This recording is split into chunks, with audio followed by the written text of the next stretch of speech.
신명기 7장 12절 너희가 이 모든 법도를 지켜 행하면 내 하나님 여호와께서 내 조상들에게 맹세하신 언약을 지켜 내게 인애를 베푸실 것이라.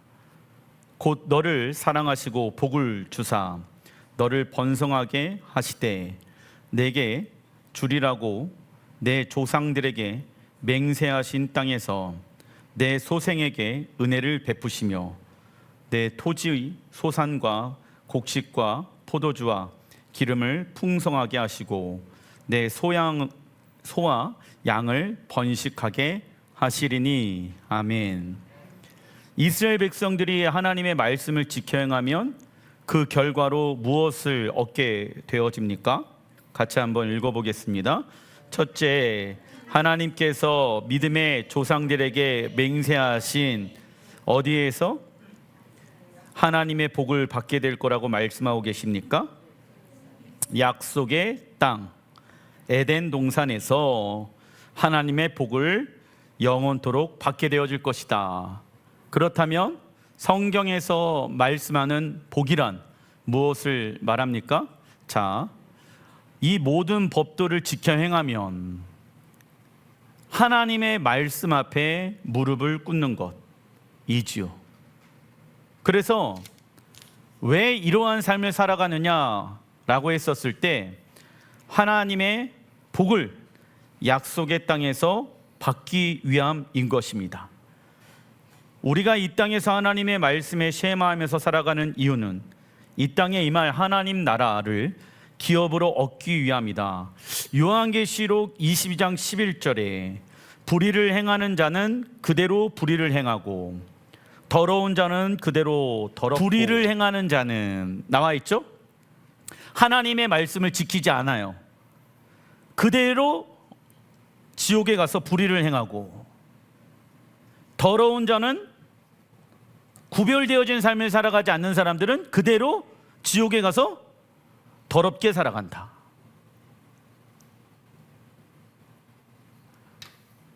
이 땅에서 그렇게 살아왔기 때문에 지옥에 가도 그대로 살 수밖에 없는 거예요. 굉장히 우리에게 있어서 도전되어지는 메시지입니다. 그리고 하나님의 나라로 들어가는 사람들은 의로운 자는 그대로 의를 행한다. 의를 하나님과 깊고 올바른 관계 가운데 있는 사람들은 그대로 하나님 나라에 들어가서 의를 행하게 될 것이고, 거룩한 자는 그대로 거룩한 삶을 하나님 나라에 들어가서 약속의 땅에 들어가서 거룩하게 행동하게 될 것입니다.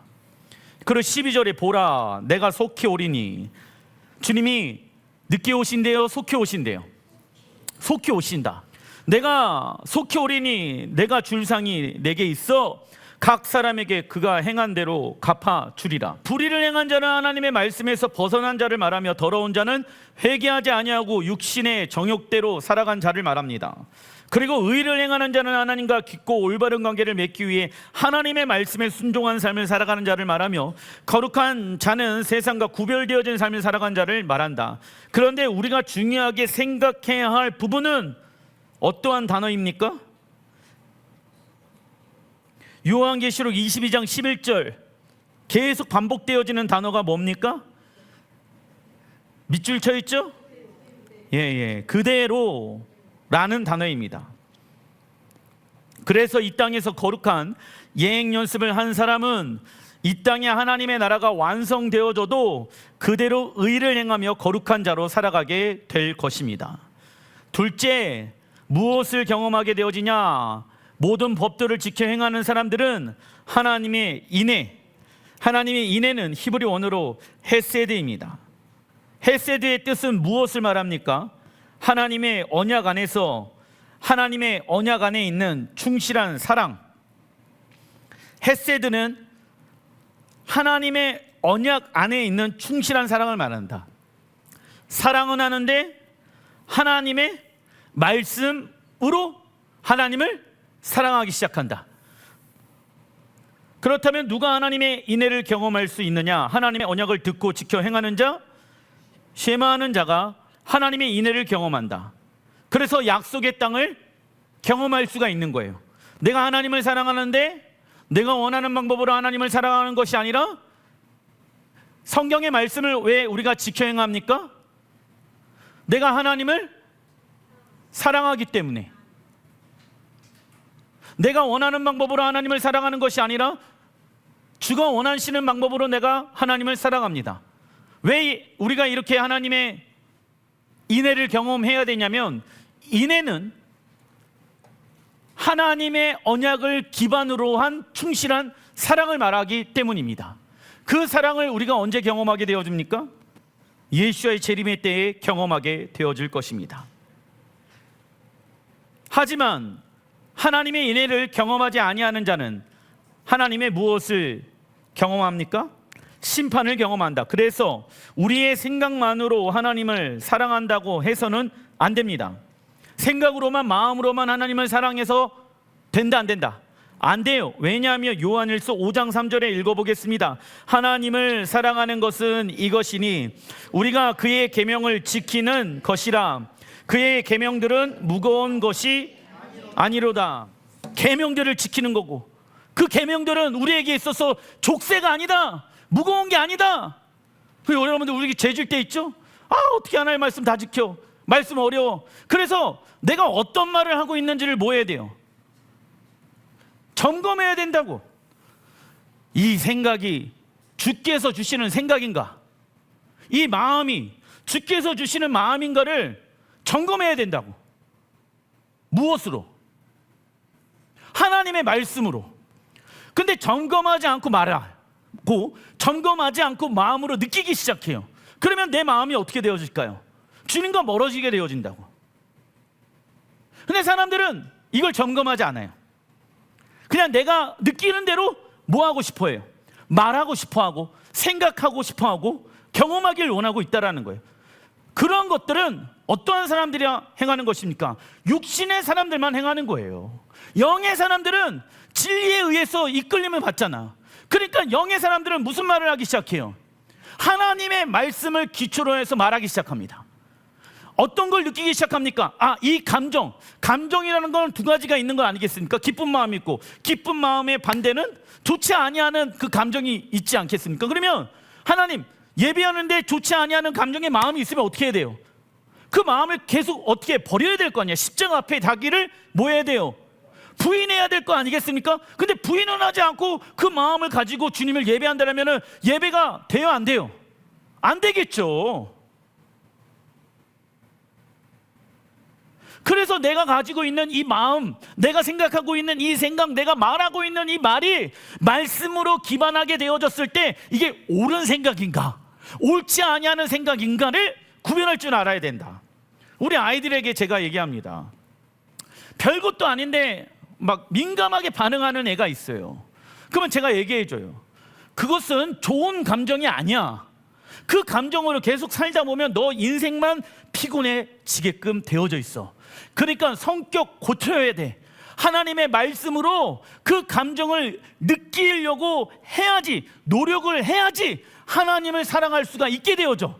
그런데 어렸을 때부터 너 꼬라지대로 살고, 네가 생각하는 대로 살고, 네가 말하고 싶은 대로 말을 해? 그거는 안 돼. 그래서 우리 아이들에게 말하는 방법, 그렇게 말하지 마, 그렇게 생각하지 마. 왜요? 최초의 학교는 어딜까요? 부모들아, 너희는 일어날 때든지 앉아있을 때든지 누울 때든지 하나님의 말씀을 강론하고, 가정이 최초의 학교이고, 가정이 최초의 부모들이 선생님이야. 그러면 자녀들에게 말을 가르쳐야 되고, 생각을 가르쳐야 되고, 느끼는 감정을 가르쳐야 되는 거예요. 무엇을 기반으로? 하나님의 말씀하고. 그렇게 아이들이 살지 않으면 아이들 엄청 피곤하게 살 겁니다. 자기 감정대로 느끼고, 자기 생각하고 싶은 대로 생각하고, 자기 말하고 싶은 대로 말해. 그러니까 본인이 얼마나 힘들겠어. 그리고 그 말을 듣는 사람은 얼마나 또 힘들겠냐고. 그죠? 신명기 8장 2절. 내 하나님 여호와께서 이 40년 동안 내게 광야의 길을 걷게 하신 것을 무엇하라? 이번 주에 이번 달에 계속 우리가 핵심되어야 될 말씀 중에 하나가 무엇이냐면 기억하는 거예요. 이게 무슨 얘기냐? 어려움이 왔어요.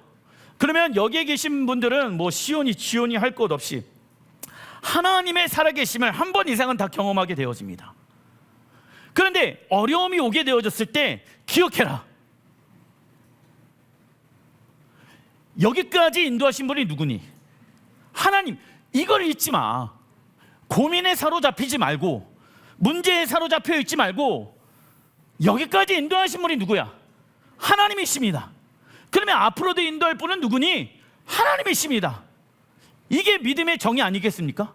여기까지 인도하신 분이 하나님이시고 앞으로도 인도하실 분이 하나님이십니다. 그래서 지금 현재 어려움이 내게 있더라도 나는 기억합니다. 과거의 내 삶을 여기까지 인도하신 분이 하나님이십니다. 그렇기 때문에 먹는 거, 입는 거, 사는 거, 이런 걱정, 근심, 두려움 내게 지금 현재에 놓여져 있지만은 나 거기에 사로잡혀 있지 않습니다. 나 이제 여기까지 인도하신 하나님을 찬송합니다. 주님 영광과 존귀와 능력을 홀로 받아 주시옵소서. 이러한 삶을 살아가기 시작한다는 거예요. 그런데 기억하지 않아요? 그럼 뭐에 반응하기 시작할까요? 현재의 문제에 반응하기 시작한다는 거예요.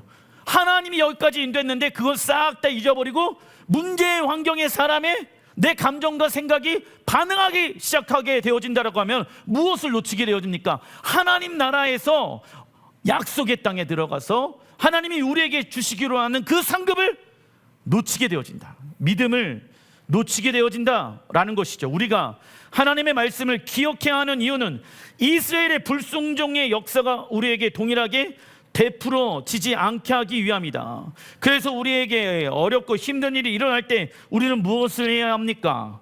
여기까지 인도하신 하나님을 무엇하라? 기억하라. 히브리어로 자카르이죠. 그러나 우리가 문제 앞에서 하나님께서 행하신 일에 대해 기억하지 아니하고 사실에 반응한다라고 하면은 우리는 죄 가운데 쉽게 빠지게 되어지며 하나님을 불신하게 될 것이다. 그래서 우리는 날마다 우리의 무엇을 점검해야 된다. 생각과 마음.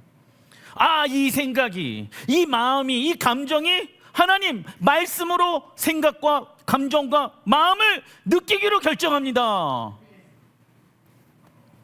만약 우리의 생각과 마음의 중심 가운데 내가 주인된 생각과 마음이 있다라고 하면 하나님은 그를 어떠한 자라고 말하고 있습니까? 교만한 자 적어놔 주십시오. 교만한 자, 잠언서 28장 26절에 자기의 마음을 믿는 자는 미련한 자요 나와 있죠. 어떤 사람은 야 하나님이 너에게 주시는 마음대로 해 라고 하는데 뭐가 빠졌어요? 하나님이 너에게 말씀을 통해서 말씀하시는 그 마음으로 해 라고 해야지. 기도해 봤어? 네. 하나님이 이런 마음을 주셨어요. 근데 그가 선택한 거 보니까 자기가 원하는 거 선택했어. 그런 사람이 10명 중에 8, 9이에요. 그건 잘못되어진 거죠. 어떠한 마음으로 어떠한 말씀을 하나님이 주셨는지 점검해라. 왜요?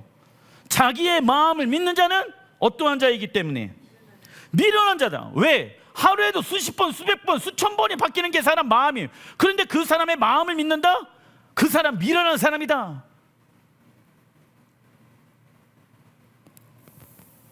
지혜롭게 행하는 자, 지혜는 하나님의 말씀, 하나님의 말씀을 행하는 자는 무엇을 받는다? 구원을 얻을 자니라. 하나님은 내가 주인된 생각과 마음을 내려놓고 하나님의 음성을 듣길 원하는 겸손한 자를 찾고 계신다. 그렇다면 누가 하나님 앞에 겸손할 수 있습니까? 첫째 읽어보겠습니다. 하나님의 아름다우신 성품을 알면 알수록 우리는 겸손해집니다. 둘째, 하나님을 떠나 살아가는 것이 절대 절망인 것을 아는 자가 겸손해질 수 있죠. 그리고 하나님은 우리가 하나님의 말씀을 기억하고 있는가 기억하지 않고 있는가를 확인하기 위해 무엇을 주신다? 시험을 주신다. 시험은 믿음의 테스트이죠. 그래서 시험이 우리의 삶 가운데 굉장히 중요하다. 여기 시험을 싫어하는 분들이 계시는데 시험은 내 실력을 알 수 있는 기준이 되어지는 거예요. 그러면 하나님도 나의 무엇을 테스트하길 원하실까? 믿음을 테스트하길 원해. 그러면은 가만히 있으면은 내 믿음이 어떠한 믿음인지를 하나님 모르시니까 뭘 줘요? 시련을 주신다고. 그러면 그때 뭐라고 반응해야 됩니까? 알고 있었던, 공부했잖아, 예행 연습했잖아, 말씀 묵상하고 기도하고 예배 드렸잖아요. 그 말씀대로 뭐 해야 돼요? 문제를 풀어가야 되는 건 아니겠습니까? 할렐루야. 그러면 내 지금 믿음의 수준이 어딘지를 안다 모른다. 3절 내 조상들도 알지 못하던 만나를 내게 먹이신 것은 사람이 떡으로만 사는 것이 아니요 여호와의 입에서 나오는 모든 말씀으로 사는 줄을 내게 알게 하려 하심이니라. 하나님은 우리가 하나님의 말씀을 기억하고 있는가 기억하지 않고 있는가를 확인하기 위해 믿음의 테스트를 주신다. 믿음의 테스트는 무엇으로 반응해야 합니까? 믿음의 말과 행동 적어놔 주십시오. 믿음의 말과 행동으로 반응해야 됩니다. 이를 통해 우리는 하나님 앞에 우리의 믿음과 성품을 검증할 수 있는 시간들이 되어지죠. 야고보서 1장 2절에 형제들아 너희가 여러 가지 시험을 당하거든 온전히 기쁘게 여기라. 문제 왔어요. 그러면 이 문제 앞에서 온전히 기쁘게 여깁니다. 하나님이 이 문제를 앞서 행하실 것을 나는 기대합니다. 눌려있는 게 아니라 뭐 한다고요? 온전히 기쁘게 여기라. 기쁨으로 여기라고요. 나는 이 문제 앞에 예수의 이름으로 돌파할 겁니다. 문제 있지만 예수의 이름으로 난 정복할 것입니다. 3절 이는 너희의 믿음이 시련이 인내를 만들어내는 줄을 너희가 암이라. 인내를 온전히 이루라. 이는 너희로 온전하고 구비하여 조금도 부족함이 없게 하려 함이니라. 우리가 하나님의 계획을 신뢰한다라고 하면 그 계획이 나타나고 역사하실 때까지 뭐 해야 됩니까? 인내해야 된다. 그러나 우리는 급한데 하나님은 잠잠히 계시는 것 같이 느껴지기도 합니다. 하지만 하나님이 우리에게 주시는 시험은 우리로 하여금 속이기 위해 주시는 것이 절대 아니다. 우리 하나님은 모든 것을 합력하여 선을 이루시는 분이다. 이때 우리가 해야 하는 것은 합력하여 선을 이루시는 하나님을 신뢰하며 사랑하는 것이다. 그리고 사단이 우리에게 주는 시험이 있죠. 그런데 우리가 사단의 시험에 넘어가는 이유는 무엇 때문일까요? 내가 주인된 삶을 살기 때문이죠. 그리고 신명기 10장 13절에 야 하나님의 말씀을 지켜 행하라. 왠지 아니 그리하면 내가 오늘 내 행복을 위하여 내게 명하는 여호와의 명령과 규례를 지킬 것이 아니냐. 야 행복하고 싶어? 그러면 사람들은 뭐라고 얘기합니까? 돈을 벌어. 네가 좋아하는 거를 해. 네가 사고 싶은 걸 사. 네가 먹고 싶은 걸 먹어. 네가 가고 싶은 곳을 가. 그런데 하나님은 너 행복하길 원해? 돈이 아니야. 이거 아니고 내게 명하는 여호와의 명령과 규례를 지킬 것이 아니냐. 여러분들 보세요. 사람이 만들어내는 행복은 잠시 잠깐이라는 거예요. 그러면은 잠시 잠깐을 위해서 내 금과 같은 시간을, 재정을, 에너지를 쓰고 있단 말이야. 그러면 그건 사기예요, 사기가 아니에요? 사기지, 거짓이지. 왜? 없어지는 거잖아. 내 금과 같은 시간과 내 금과 같은 에너지와 내 금과 같은 물질을 그 세상의 것을 취하려고 했는데 오래 가봤자 하루 이틀 3일이야. 그러면 그건 뭐예요? 사기라고. 이거 행복한 게 아니잖아. 내가 고생하고 힘들게 어렵게 해갖고 모으고 사고 한 건데 보니까는 3일 지나면 끝이다? 이건 잘못된 거 아니에요? 그래서 주님 말씀하시는 거예요. 행복은 말이지 너의 힘과 너의 능력으로 만들어낼 수 있는 게 아니야. 명령과 규례를 지켜야 돼. 그러면 행복은 찾아와. 근데 말씀에 의해 안 살아가? 그래서 너가 주인 되어지는 삶을 살아가? 그래갖고 행복하기 위해 세상의 방법으로 돈과 명예와 이성과 이런 걸 가지고 행복을 만들려고 해? 그거는 불행의 시작이야. 보세요. 사랑하는 여인이 있습니다. 서로 만나는 게 너무나도 행복하고 좋으니까 뭐예요? 결혼합니다. 그런데 그 행복이 결혼해서 오래 가요, 못 가요? 오래 못 가요. 왜요? 자기네들이 원하는 방법으로 서로 사랑하고 싶어 하기 때문에. 근데 그 사랑이 계속 지속되어지고 깊어지고 넓어지는 사람들이 있습니다. 누가요? 하나님이 원하는 방법으로 내 이웃을 내 몸과 같이 사랑하는 사람들은 그러한 사랑을 경험할 수 있게 되어지는, 육체의 사랑보다 훨씬 더 깊은 영적인 사랑을 경험할 수 있게 되어진다라는 거예요. 14절에 하늘과 모든 하늘과 땅과 그 위에 만물은 본래 내 하나님 여호와께 속한 것이로다. 야, 하늘과 땅 모든 것들은 하나님께 속한 거야. 사람이 만들어낸, 사람의 손으로 만들어낸 행복, 야 이거 저거 하면 행복한 거다, 그거 다 거짓말이다. 어떤 이들은 게임할 때, 어떤 이들은 돈을 벌 때, 어떤 이들은 좋은 직장에 취업할 때, 결혼할 때 행복하다라고 말합니다. 하지만 사람의 힘으로 만들어내는 행복은 쉽게 못 되어진다, 사라집니다. 예를 들면 사랑하는 사람과 행복하기 위해 결혼하지요. 하지만 하나님의 말씀을 근거로 사랑하지 않는다면 두 사람의 행복은 그리 오래가지 못한다. 그래서 행복이란 무엇을 할 때 경험할 수 있는 것입니까? 하나님의 말씀을 지켜 행할 때. 행복은 우리가 하나님의 말씀을 지켜 행할 때 경험할 수 있게 되어지는 거예요. 그래서 우리는 세상의 것이 있어서 행복한지, 아니면 하나님의 말씀을 지켜 행하고 있어서 행복한지를 날마다 점검해 봐야 된다. 신명기 10장 16절. 그러므로 너희는 마음에 할례를 행하고 다시는 목을 곱게 하지 말라 말씀합니다. 할례는 남성의 성기 껍질을 벗기는 것이다. 이는 마음의 깊은 곳을 하나님 앞에 드러내는 것을 의미한다. 그래서 하나님은 날마다 우리의 마음속 깊이 숨겨진 죄까지 무엇하길 원하신다? 회개하길 원하신다.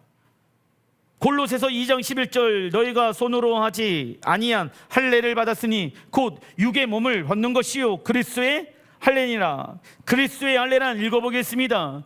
육으로 살아온 삶을 예수와의 십자가에 잘라버리고 하나님의 백성이 된다는 것을 믿는 것입니다. 즉 할례는 우리 안에 있는 불필요한 영역을 예리하고 날카로운 검, 이게 뭡니까? 말씀. 히브리 원어로 여러분들 반석으로 할례를 행하거든요, 지금도. 근데 왜 그 부싯돌 반석으로 할례를 행합니까?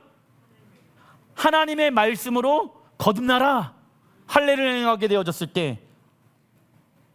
그래서 마음의 할례란, 적어놔 주십시오. 하나님의 말씀을 마음에 새기는 것, 하나님의 말씀을 마음에 새기는 것입니다. 그래서 우리는 날마다 마음의 할례를 행하는 자가 되어야 된다. 아, 마음 가운데 이상한 마음이 들어? 하나님, 그리스도의 할례를 행합니다. 이번 주 하프타라 예언서의 말씀은 이사야 49장의 말씀입니다. 오직 시온이 이르기를, 그러니까 시온은 여기서 그 시온성 안에, 예루살렘 성 안에 살고 있는 사람들이 뭐라고 얘기합니까? 여호와께서 나를 버리시며 주께서 나를 잊으셨다 하였거니와. 야, 하나님이 우리를 버리셔서 지금 우리를 바벨론으로 이끌어가게끔 하셨다.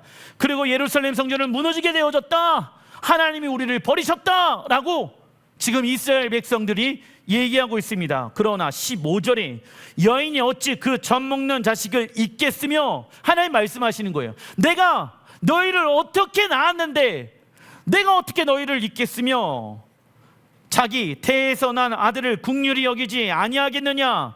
그들은 혹시 잊을지라도 나는 너를 잊지 아니할 것이라. 이번 주 토라 포션에 기억하라, 여기까지 인도하신 분이 하나님이시다. 너희는 나를 잊었으나 나는 너희를 잊지 아니할 것이다. 바벨론에 의해서 포로로 끌려갔던 열방 가운데 흩어졌던 이스라엘 백성들이요, 이스라엘의 하나님이 우리를 버리셨습니다.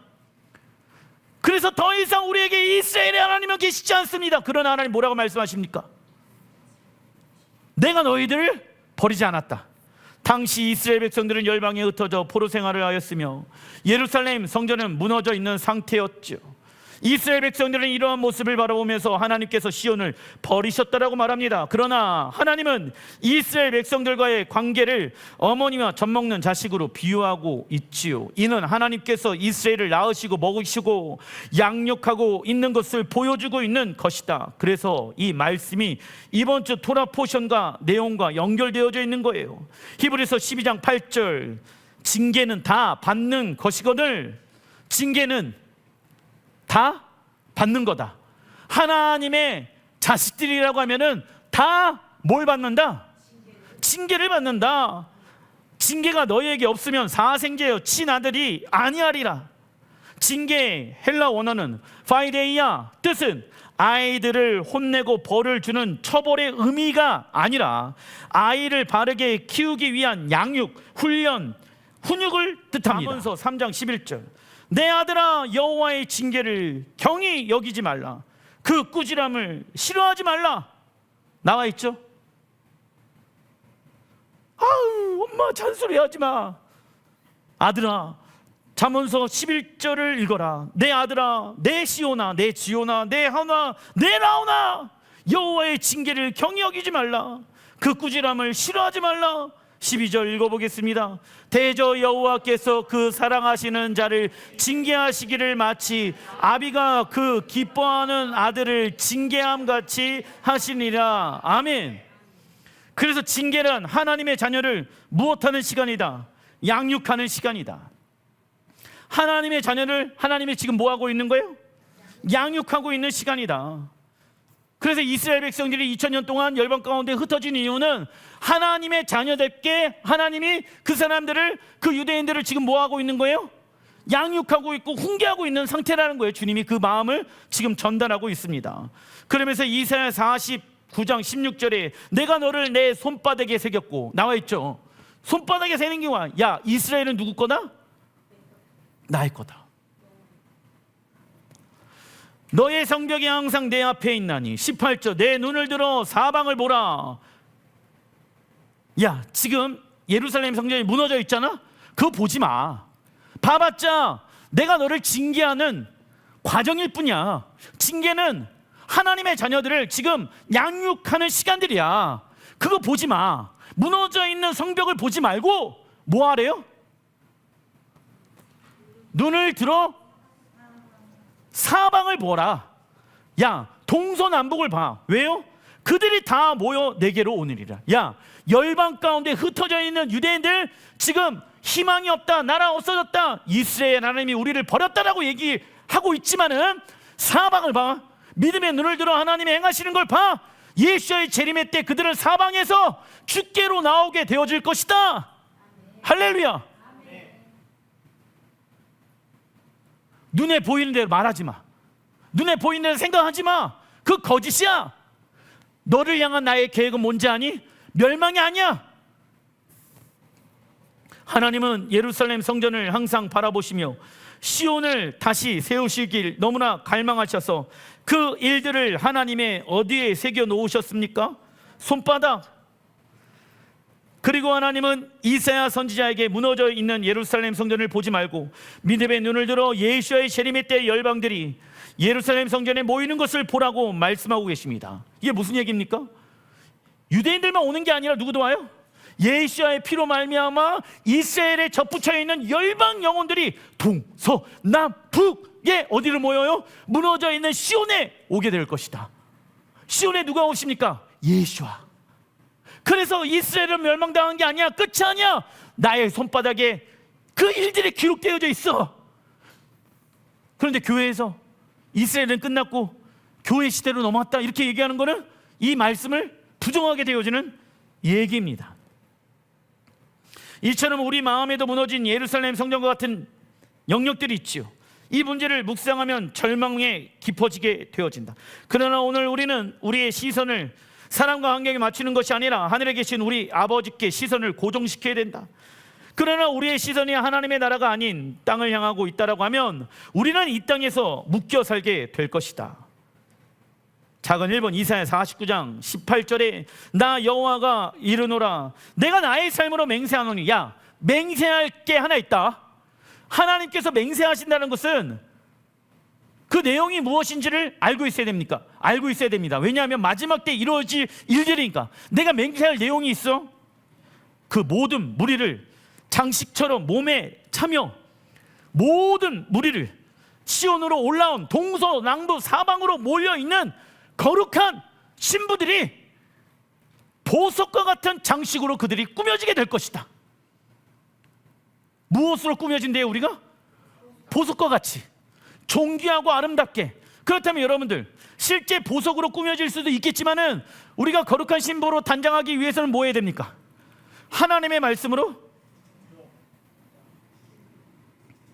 뭐 해야 됩니까? 순종해야 되는데 그걸 뭐라고 얘기합니까? 단장이라고 얘기하잖아. 그러면 우리의 삶이 무엇과 같이 빛난다? 보석과 같이 빛난다. 그리고 그것을 띠기를 무엇처럼 할 것이다? 신부처럼 할 것이다. 할렐루야. 예루살렘 성전에 주님이 재림하셨어요. 나는 기록해놨다. 내 손바닥에. 마지막 때 일어날 일들을 내가 내 이름으로 맹세한다. 이거 반드시 일어날 거야. 그러니까 이 일을 위해서 너 살아갔으면 좋겠다. 거룩한 신부들이 예수의 피값으로 말미암아 이스라엘에게 접붙임을 받게 되어질 것이다. 유대인들만 사방에서 나오는 게 아니라 예수의 피로 말미암아 한 세 사람이 되어진 열방 교회들이 거룩한 신부로 일어나서 하나님의 말씀으로 단장하여서 생각과 마음 뜻 자기를 부인하고 예수의 십자가를 짊어매고 살아가는 자들이 일어나게 될 것이다. 그들은 나의 거룩한 신부가 되어질 것이다.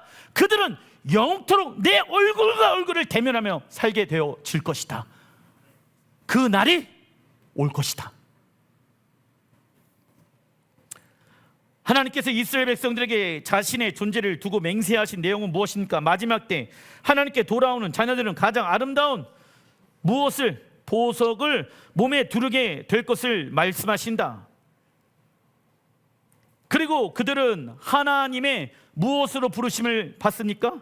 신부로 부르심을 받는다. 이는 신랑 하나님을 가장 가까이에서 영원토록 섬길 수 있는 특권을 얻는 것이다. 고린도전서 15장 58절 그러므로 내 사랑하는 형제들아 견실하며 흔들리지 말고 항상 주의 일에 더욱 힘쓰는 자들이 되라. 이는 너희 수고가 주 안에서 헛되지 않은 줄을 알미라. 아멘. 이제부터 우리의 간신사는 예수의 재림의 때에 육체가 부활한 것을 넘어서서 영원한 하나님 나라에서 어떠한 강도의 영광을 누릴 것인가를 선택해야 됩니다. 지금 살아가고 있는 이 땅에서의 삶을 만족하는 살아가는 그리스도인이 아니라 하나님과 이웃을 사랑함으로 하나님 나라에서 더 큰 영광을 얻는 자로 살아가야 된다. 이러한 삶은 더 귀하고 더 가치 있는 것을 발견했을 때 그것을 취하기로 결정하는 삶이죠. 작은 이번 이사야 49장 19절에 이는 내 황폐하고 적막한 곳들과 내 파멸을 당하였던 땅이 이제는 주민이 많아 좁게 될 것이며. 예루살렘 성전이요, 예루살렘 성전에 사람이 없었어. 왜? 동서남북으로 다 도망치고 포로로 이끌림을 받았으니까. 근데 이제 돌아온 주민들이 뭐 한대요?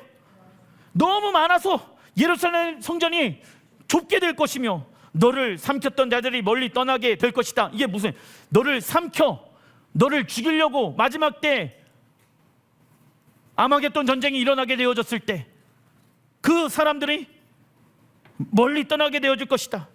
20절 자식을 잃었을 때 낳은 자녀가 후일에 내 귀에 말하기를 이곳이 내게 좁으니 넓혀서 내가 거주하게 하라 하리니. 할렐루야. 예루살렘 성전으로 우리가 부활해서 들어가게 되어지잖아요. 그러면 수많은 사람들이 부활해서 거기에 있지 않겠습니까? 그런데 지금의 예루살렘 성전의 모습을 보게 되면 좁아요. 그럼 뭐가 내려와야 돼요? 그렇죠. 그래서 그 얘기하는 거야. 이것이 내게 좁으니 넓혀서 내가 거주하게 하라니. 하나님, 이 땅에 예루살렘 자리에 새 예루살렘 성전이 내려오게 하소서. 지금은 너무나도 좁습니다. 새 예루살렘 성전의 크기가 한 큰 대륙의 크기거든. 2200km 정도가 되어져요. 엄청나게 넓게 크게 이 땅에 내려오게 되어지는 거야. 그 안에 우리는 들어가서 살게 될 것입니다. 예수의 재림의 때 열방 가운데 흩어져 있는 이스라엘 백성들의 귀환으로 인해 예루살렘 성전의 장소가 좁아지게 될 것이다. 그리고 예수를 통하여 이스라엘과 한 세 사람이 된 열방 교회 또한 예루살렘 성전으로 알려하게 될 것이다. 이때 사람들은 이곳이 내게 좁으니 넓혀서 거주하게 하라 하나님께서 말씀하십니다. 이는 마지막 때 이스라엘 가운데 무엇이 일어나는 것을 보여주는 사인입니까? 이스라엘에 거주하는 사람들이 많아져.